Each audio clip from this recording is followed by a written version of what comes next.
Hi, in this video I am going to show you how to fasten off in crochet. When you're done with a pattern it probably tells you to fasten off and leave a long tail. You need to cut your yarn, which means leaving a long tail. So how long of a tail should you leave? That depends on what you're going to do next with this piece. If you're just going to finish it, it's not going to get sewn onto anything. I would recommend cutting at least 6 inches away from where the hook currently is. If you are going to attach this to something, I would recommend cutting the yarn, so that it's at least 3 times the distance of whatever edge you're going to be sewing on to whatever else you're going to be sewing on. So in this case I'm just gonna finish my piece.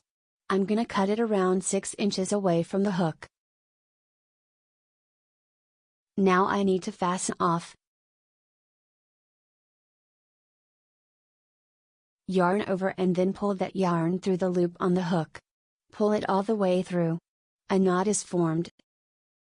That is how to fasten off.